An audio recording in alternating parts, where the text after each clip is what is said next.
the state. But we do have to finish strong, right? Yeah. Championship teams finish strong, right?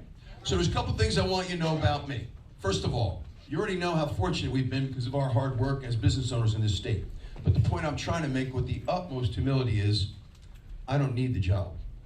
I've already had some of the best titles one could have. Son, brother, husband, father. One day soon, where's my daughter? Grandfather, one day soon. It's coming, I feel it. Anyway, those are the best titles. But I don't need the job, but make no mistake, on your behalf, on our behalf, I want this job. Yeah. Leadership matters.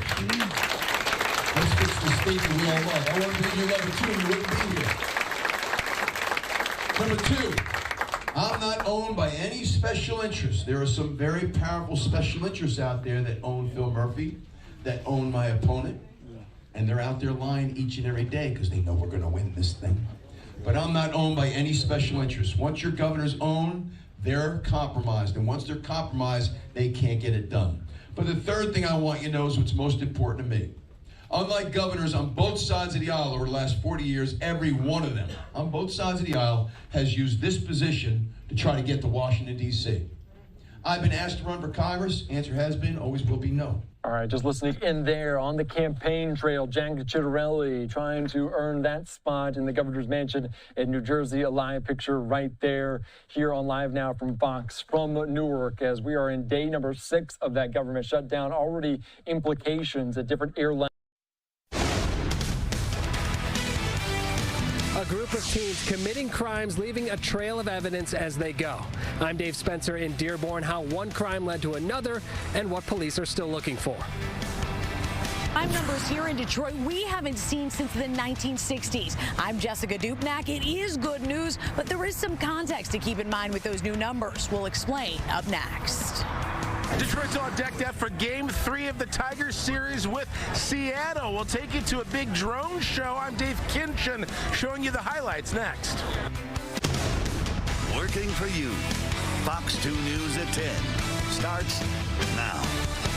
2 teens are under arrest and at least 3 more are on the run after a series of car break-ins and attempted break-ins in Dearborn.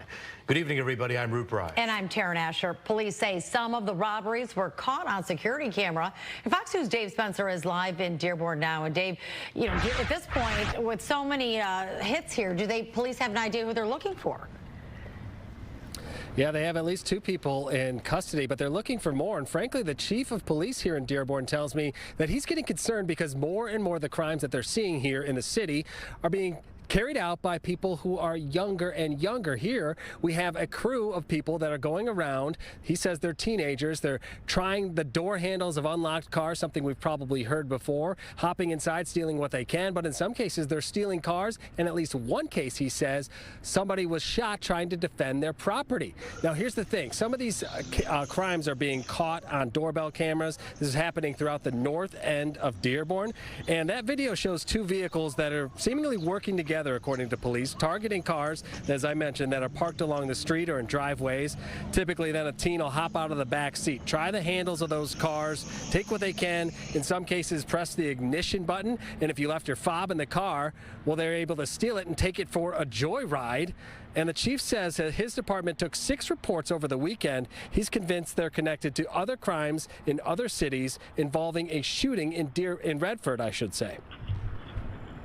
I'm happy to report that this morning we've made an arrest in this case and subsequently executed a search warrant and made another arrest. But not only did they commit larcenies from cars, but they're connected to a shooting incident in the city of Redford where a homeowner came out to intercede and was shot by these suspects. And right now, we don't know the condition of that victim who was shot. The 2 teens that were arrested are 15 and 16 years old. They recovered a gun. They recovered the vehicles that you saw in that video. They've also recovered 2 stolen vehicles.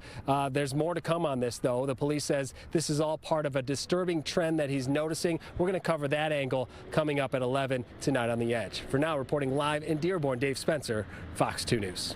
15 old enough to get a permit, 16 just old enough to drive, and here they are stealing cars, according to police here. I got to ask you the question, though, because oftentimes the people who go checking cars, opening the doors and running away aren't the most violent criminals, but in this case, you're saying one person was shot at. Yeah, one person was shot at, and the gun they recovered, well, the serial number was actually filed off the gun, making it untraceable. So it's hard to pin them to many other crimes. But they believe that this is just the tip of the iceberg here. We'll get into that more at 11. Yeah, sadly, these kids know what they're doing. All right, Dave Spencer will be checking in with you tonight on The Edge, and we'll talk to you then. Thank you. Well, tonight, police in Detroit are searching for the suspects who shot at 2 teens this morning as they walked back from the store. We're told a blue SUV pulled up to the teens as they walked near West Chicago and Littlefield on the city's west side. That's when police believe there were likely 2 shooters who opened fire, killing the 14-year-old and leaving the 17-year-old in critical condition. Whatever charges I can bring, I will bring, but this was premeditated murder, and when I do get the individuals, my intention is that they spend the rest of their damn life in prison. Police believe there was more than one shooter because they discovered 2 types of shell casings at the scene. A former Detroit nurse already accused of sexually assaulting a patient at Sinai Grace Hospital is now facing another set of charges tonight. Prosecutors say Wilfredo Figueroa Barrios attacked a 31-year-old woman who was admitted to that same hospital back in August. Now, he was arraigned over the weekend on third-degree criminal sexual conduct charges, given a $100,000 bond, ordered to wear a GPS tether, and banned from hospital grounds. Figueroa Barrios is also named in a $100 million lawsuit accusing Sinai Grace and its parent company of failing to protect patients. Well, travelers are feeling the impact of the government shutdown at airports across the country, including right here in Metro Detroit. At Detroit Metro Airport, around 40 flights were actually delayed and a few canceled today, with gate and taxi times running about 15 minutes longer than normal. In Chicago, both O'Hare and Midway are seeing longer security lines and more than 100 flight delays as TSA agents and air traffic controllers continue working without pay.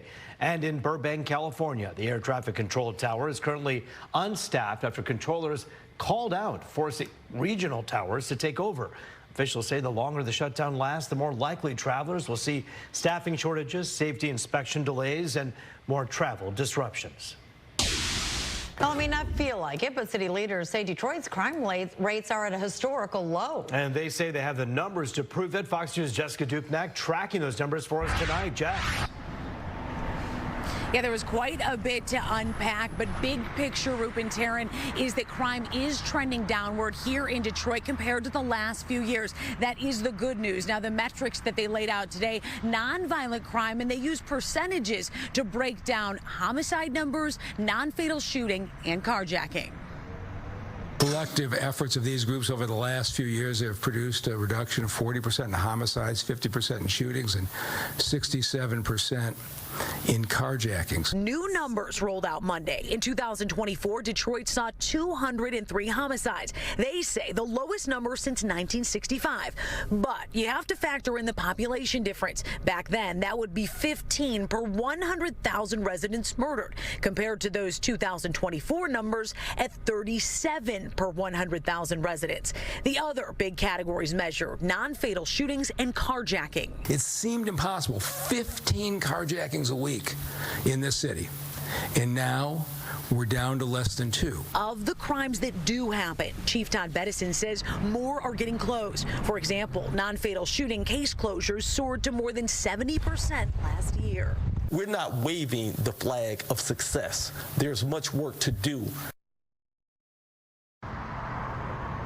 That's a big number, those carjacking, down from 15 a week to 2, and that's in part to a very strategic task force that was rolled out a couple of years ago. Detroit police saying they're seeing the fruits of their labor. Now, as far as what else has worked, we'll get into that later on The Edge at 11, and it does involve a lot of help from the feds. Reporting live on Detroit's west side, Jessica Dupnack, Fox 2 News. Yeah, and certainly in some cases, though, Jessica, and you touched on, I mean, they're tabulating the numbers a little bit differently, but for some people at home, when these things happen, the numbers don't really mean much. They're still dealing with the high rates of crime around them, so it can be mixed feelings for sure.